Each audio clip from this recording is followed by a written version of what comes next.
Yeah, hi everyone, myself Rakesh. Today we are here to discuss few important gate questions from the past years. So here's the first question, which was asked in 2014 GATE CS paper. So which devices can use logical addressing system? Okay. So when you talk about logical addressing system, so which devices use logical addressing system? So the part logical addressing system will be present in network layer.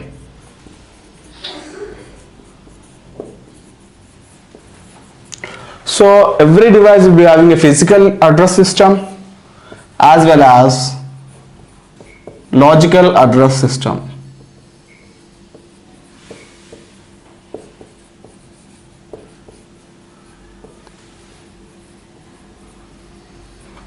So now when you talk about physical address system as well as logical address system, so the device which is present in network layer will be having logical address system. Okay, so any device which is present in network layer will be having logical address system. Any device which is present in data link layer will have physical address system. Okay, so any device which is present in network layer will be having logical address system, and any device which is present in physical data link layer will be having physical address system. So now what is our question? Which devices can use logical addressing system?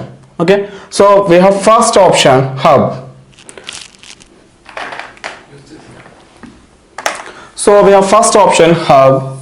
Okay, so when you take about hub, so hub will be having only one layer, that is physical layer.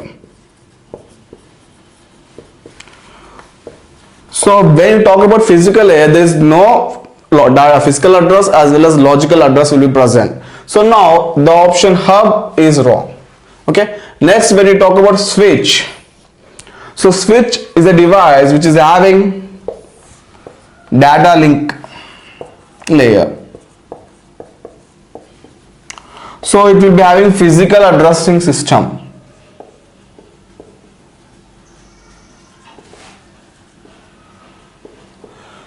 And when we talk about bridge, it is also a data link layer.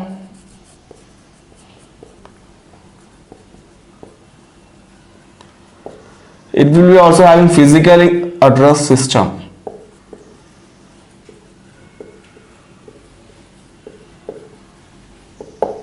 Okay, so now switch is present in data link layer as well as bridge is present in data link layer. Both are related to physical addressing system.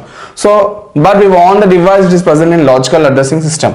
So switch as well as bridge both are wrong.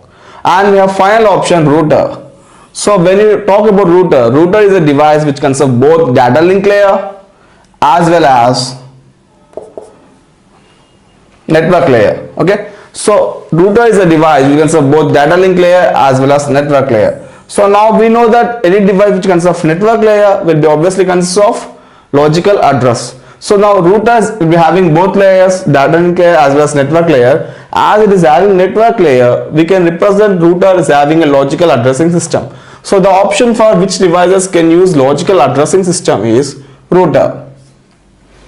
Okay.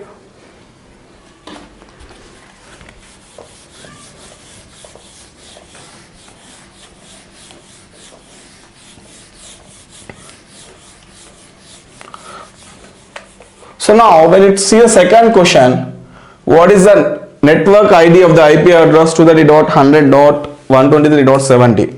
So this question is asked in 2012 GATE CS. Okay, so what is the network ID? NID stands for network ID of the IP address, internet protocol address of 230.100.123.70. So this is like decimal dotted system for IP address.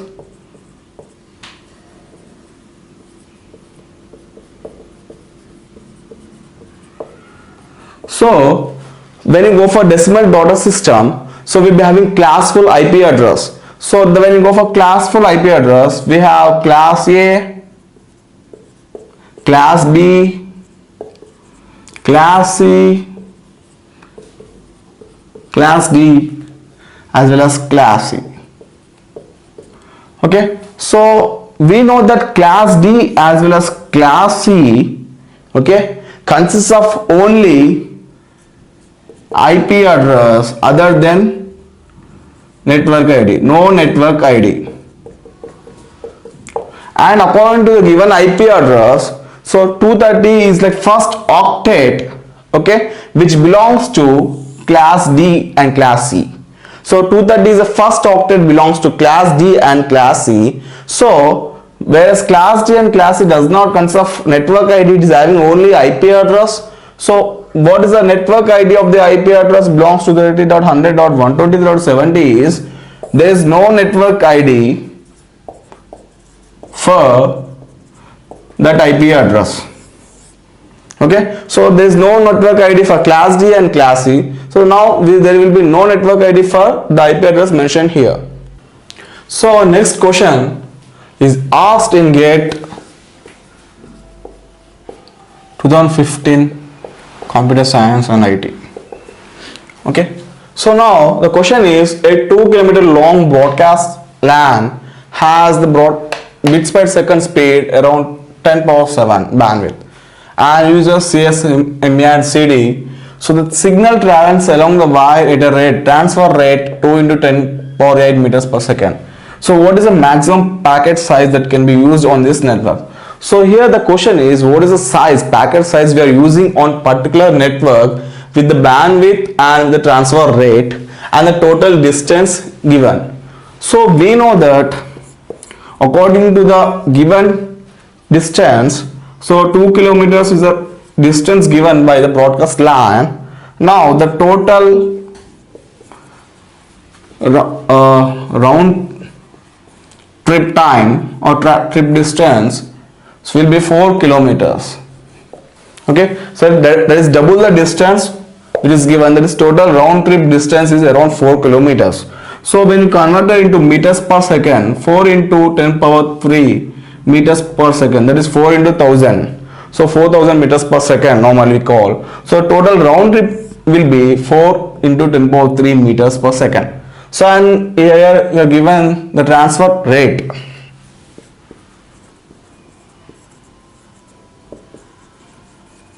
Transfer rate is 2 into 10 power 8 meters per second. Okay, so here we have bit rate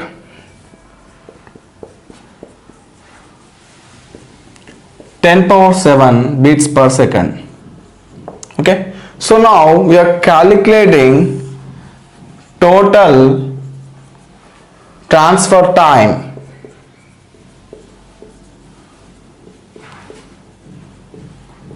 So total transfer time equals to distance by the rate, that is distance by the velocity at which what it is traveled. So 4 into 10 power 3 meters per second by, so what is the transfer rate, that is velocity at which is traveled, 2 into 10 power 8 meters per second.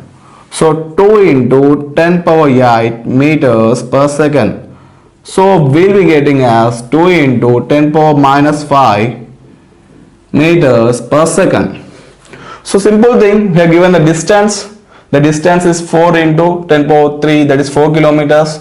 So 4 into 10 power 3 meters per second. Here the transfer rate, that is 2 into 10 power 8 meters per second. So we know that the transfer time equals to distance by velocity. Simple formula we used. So total distance by the transfer rate. So we got the transfer time. Okay, so we have the bit rate, we have the transfer time. Now the packet size.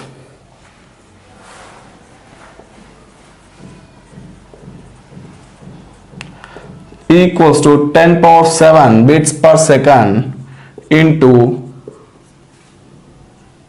the transfer time 2 into 10 power minus 5 meters per second. So 2 into 10 power 2 will be getting 200 bits. So these are option. So packet size equals to bit rate into transfer time, that is 10 power 7 bits per second into the time what we got. So obviously we will be getting around 200 bytes. So the option will be around 200 bytes. Fine. So our next question, the collision domain of fast Ethernet is limited to dash meters. So this question has been asked in GATE 2012 computer science.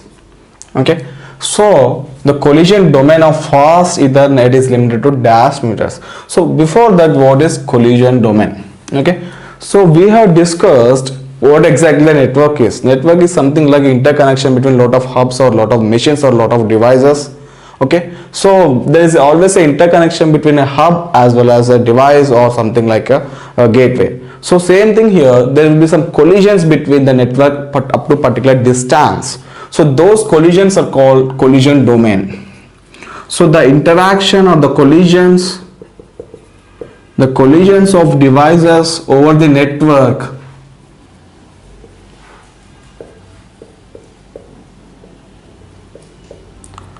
is called collision domain.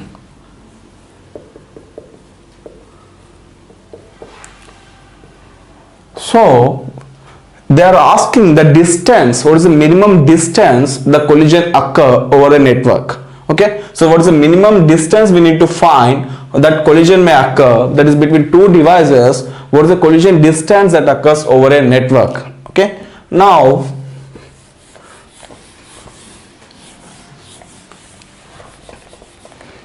the minimum length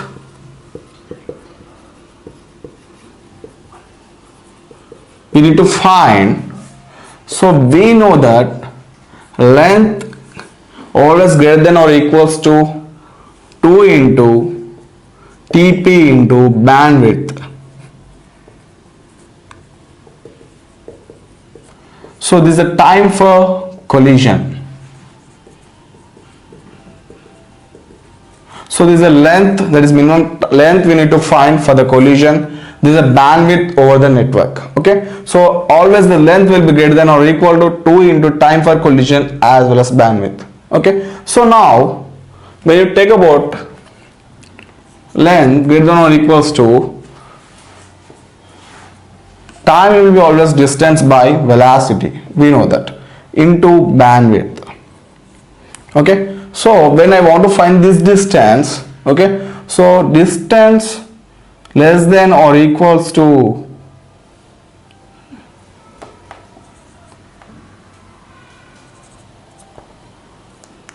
L into V by 2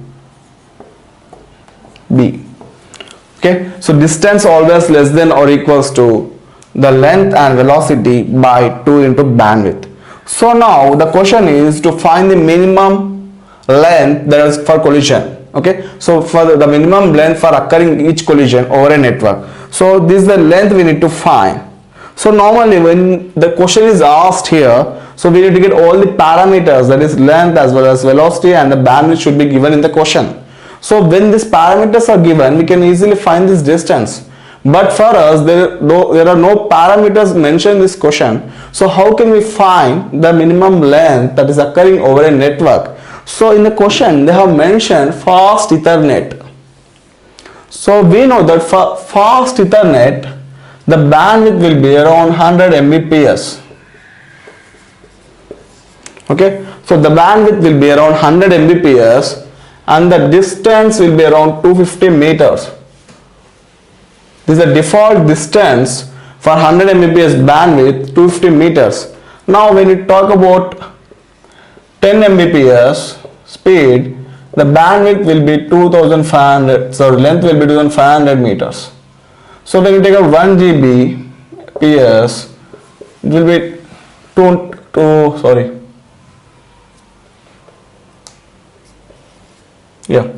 so this will be increased still. So we know that the bandwidth is reversely proportional to the distance. That is, when the bandwidth is increased, distance is reduced. Okay, so the bandwidth is indirectly proportional to the distance. So now as we don't have any parameters mentioned here in this question, so we have only one indication, that is fast Ethernet, and the fast Ethernet bandwidth is 100 Mbps. So the default length for this 100 Mbps will be 250 meters. So if the parameters are directly mentioned in the question, we can use this formula here to get the direct output. So as there is no parameters mentioned here, the output will be 250 meters. Okay, so this is about how to solve if there are no parameters, and these are default values in our computer network terminology. For 100 Mbps, 250 meters, for 10 Mbps